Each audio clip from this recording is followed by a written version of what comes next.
आप नजर बनाए रखें, आपसे आगे भी जुड़ेंगे, अपडेट लेते रहेंगे।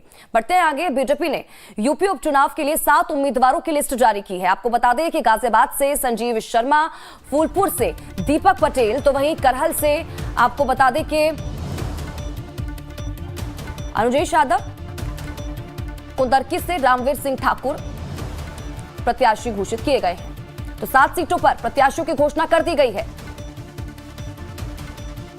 साथ ही साथ नाम भी बता रहे हैं आपको कि कौन सी सीट से किन किन को उम्मीदवार बनाया गया है। तो बीजेपी ने यूपी उपचुनाव के लिए 7 उम्मीदवारों की लिस्ट जारी कर दी है।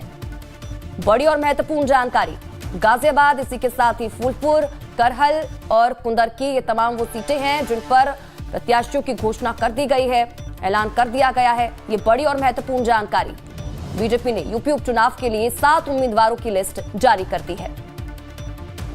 तो बड़ी खबर आप तक पहुंचा रहे हैं। फूलपुर से दीपक पटेल है जिनको मैदान में उतारा गया है।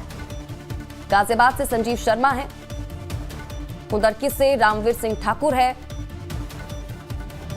तो ये तमाम वो नाम है जो इस लिस्ट में सामने निकल कर आए हैं। 7 सीटों पर, जिन सीटों पर उपचुनाव होने जा रहे हैं, उन सीटों में से 7 सीटों पर प्रत्याशियों की घोषणा बीजेपी की तरफ से कर दी गई है। बड़ी खबर इस वक्त की आपकी टीवी स्क्रीन पर।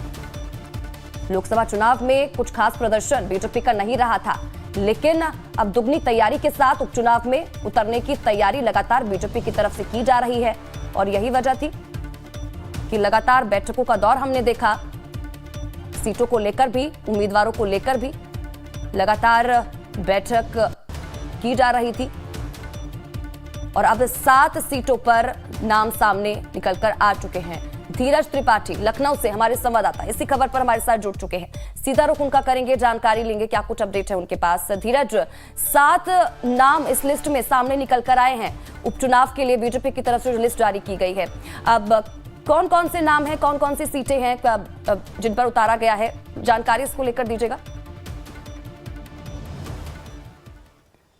देखिए, भारतीय जनता पार्टी ने उत्तर प्रदेश की जिन 9 विधानसभा सीटों पर उपचुनाव होना है, उनमें से 7 सीटों पर अपने प्रत्याशी घोषित कर दिए हैं। तमाम स्तर पर बातचीत हुई, उसके बाद प्रत्याशी चयन पर अंतिम मुहर लगा दी गई। लाइव टाइम्स ने कुछ समय पहले संभावित जो दावेदार हैं, जिनके नाम पैनल पे भेजे गए थे, उसको लेकर हमने जानकारी लोगों से साझा की थी। अब आज भारतीय जनता पार्टी ने 7 सीटों पर अपने प्रत्याशी घोषित कर दिए हैं। जो सबसे चौंकाने वाली बात है, इस सीट में भारतीय जनता पार्टी ने जो अपने सहयोगी दल है, निषाद पार्टी के अध्यक्ष संजय निषाद, जो लगातार कम से कम 1 सीट लेने के लिए अड़े हुए थे, उन्हें निराश करने का काम किया है।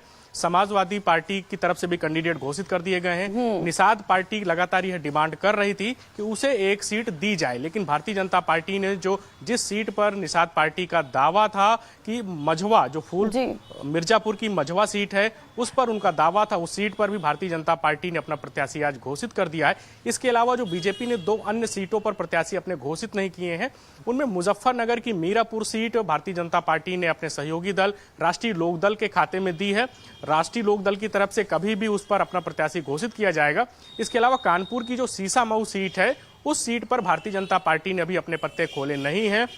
इसकी वजह से उस सीट पर अभी प्रत्याशी घोषित नहीं किया गया है। कहा जा रहा है कि आज देर शाम तक भारतीय जनता पार्टी कुछ समीकरण देख रही है। समाजवादी पार्टी के जो वहां से पूर्व विधायक इरफान सोलंकी हैं, उनकी पत्नी को टिकट दिया गया था।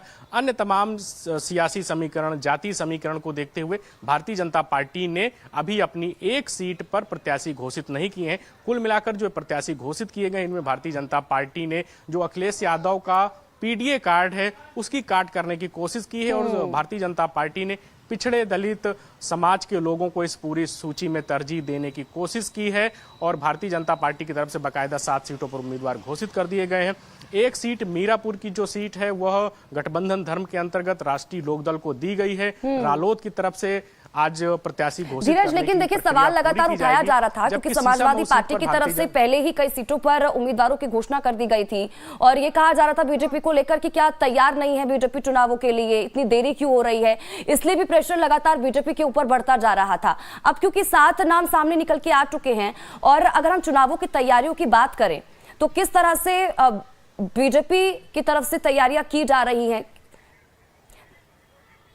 ठीक है, लौटती हूं धीरज आपके पास। बहुत बहुत शुक्रिया तमाम जानकारी के लिए। गौरव भाटिया की तरफ से प्रेस कॉन्फ्रेंस की जा रही है, सुनाते हैं आपको क्या कुछ कह रहे हैं वो।